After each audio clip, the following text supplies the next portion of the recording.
Assalamualaikum warahmatullahi wabarakatuh. Waalaikumsalam warahmatullahi wabarakatuh.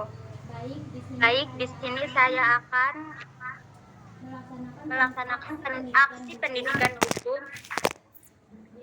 yaitu bahaya narkoba dan strategi pencegahannya. Di sini, pada slide pertama, saya akan menjelaskan dasar hukum. Ada Undang-Undang Republik Indonesia Nomor 35 Tahun 2009 tentang narkotika. Selanjutnya Peraturan Presiden Nomor 23 Tahun 2010 tentang Badan Narkotika Nasional. Selanjutnya ada Instruksi Presiden Nomor 6 Tahun 2018 tentang RAN P4GN Prekursor Narkotika. Selanjutnya ada Peraturan Kepala BNN RI Nomor 3 Tahun 2015 tentang organisasi dan tata kerja BNN provinsi dan kabupaten kota. Selanjutnya di sini merujuk pada pengertian narkoba sendiri. Narkoba itu singkatannya. Jadi ada narkotika, psikotropika, dan bahan berbahaya atau zat adiktif. Bahan atau zat yang dapat mempengaruhi kondisi kejiwaan atau psikologis seseorang, baik pikiran, perasaan, dan perilakunya, serta dapat menimbulkan ketergantungan fisik dan psikologi. Selanjutnya, pengertian dari narkotika itu sendiri adalah zat atau obat yang berasal dari tanaman atau bukan, baik sintetis maupun semi-sintetis, yang dapat menyebabkan, menurunkan, atau perubahan kesadaran. Hilangnya rasa, mengurangi sampai menghilangkan rasa nyeri, dan dapat menimbulkan ketergantungan.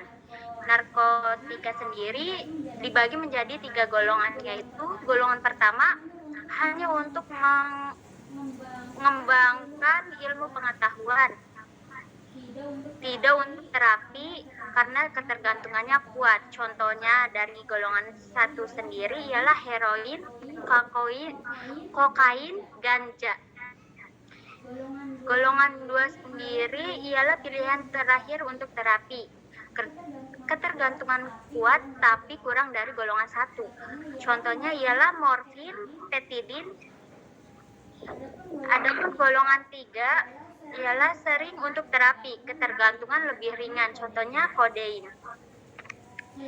Selanjutnya psikotropika ialah zat atau obat baik alamiah maupun sintetis, bukan narkotika, yang berkhasiat psikoaktif melalui pengaruh selektif pada susunan saraf pusat yang menyebabkan perubahan khas pada aktivitas mental dan perilaku.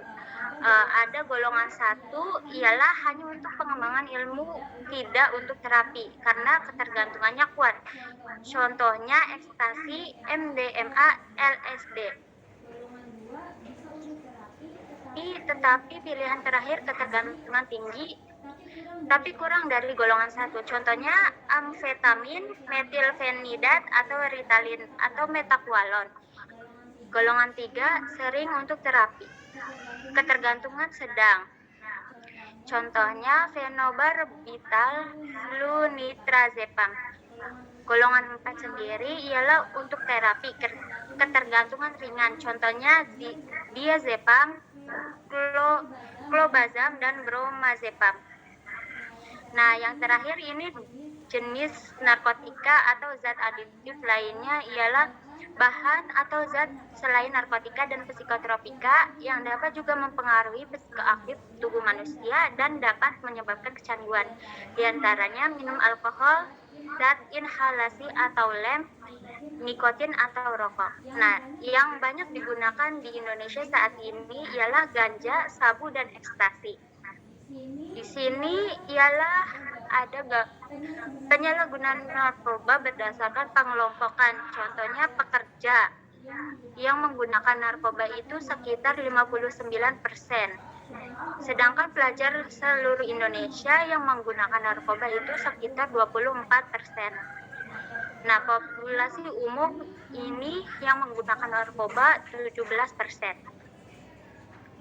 Faktor penyebab penyalahgunaan narkoba sendiri ialah ada 1, diri sendiri atau ingin rasanya penasaran untuk mencoba narkoba itu sendiri. Yang kedua, bisa dari faktor keluarga. Faktor keluarga yang kurang harmonis bisa memicu terjadinya seseorang menggunakan atau mencoba narkoba. Yang ketiga ialah terpengaruh dari lingkungan, karena di lingkungannya semua memakai narkoba, mau tidak mau orang itu terjerumus untuk melakukan atau mencoba narkoba.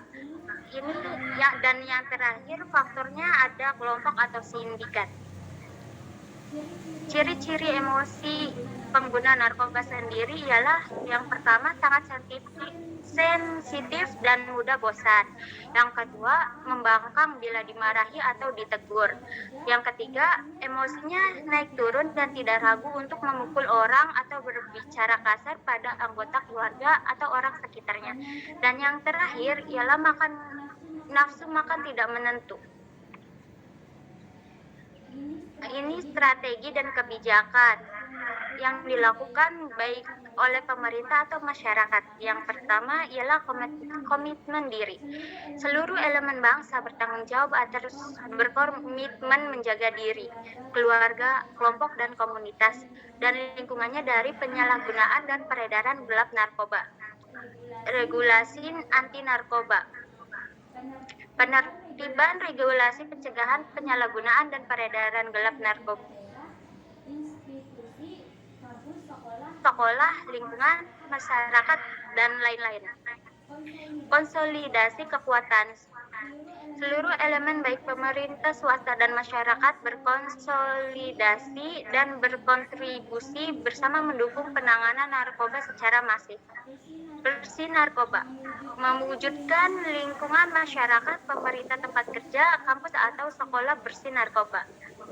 Dan yang terakhir ialah deteksi dini, penyelenggaraan tes urin secara berkala di lingkungan instansi, organisasi, kampus, sekolah, dan lingkungan masyarakat. Dan yang terakhir adalah kebijakan terhadap penyalahgunaan narkoba.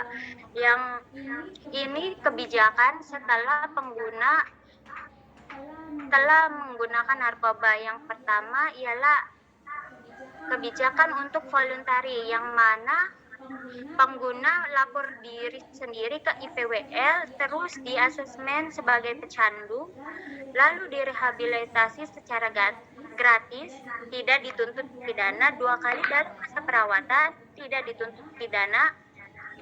Penyalahgunaan narkoba secara sukarela, melaporkan diri ke IPWL atau melaporkan keluarga, tidak dituntut pidana. Sedangkan penyalahguna narkoba ini atau kompulsori yang ditangkap petugas di asesmen terpadu direkomendasikan rehabilitasi, dituntut pasal rehabilitasi atau ditetapkan atau diputuskan menjalankan hukuman rehabilitasi. Dan yang kompulsori ini sendiri ialah penyalahguna yang tertangkap dapat ditangkap aparat dan akan diproses hukum. Sekian dari saya dan terima kasih. Apabila ada pertanyaan silakan.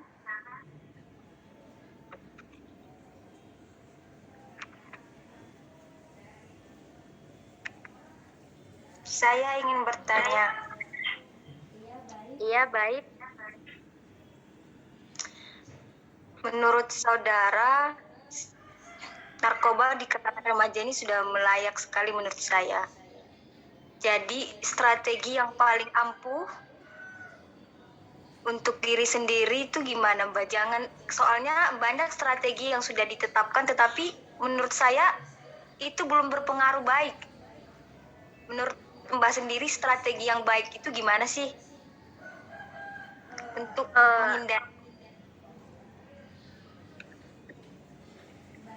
Baik, saya akan menjawab pertanyaan tersebut.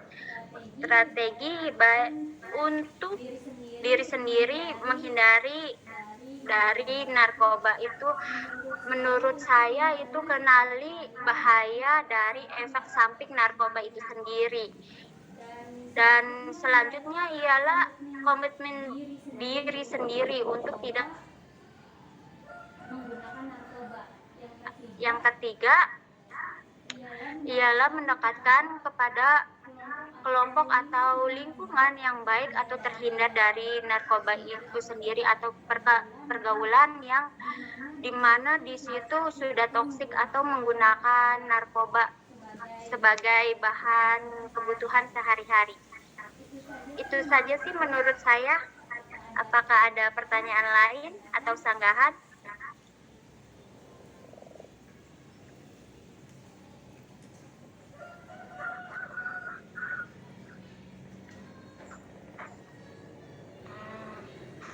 Kami rasa cukup, Mbak. Baik, terima kasih. Apakah tidak ada lagi pertanyaan?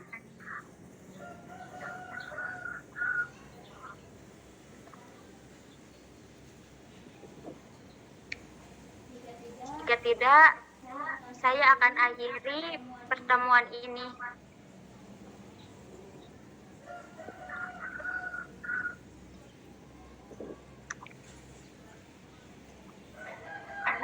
Baik, sekian dari saya.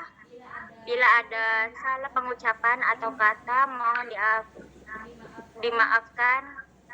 Assalamualaikum warahmatullahi wabarakatuh. Waalaikumsalam warahmatullahi wabarakatuh.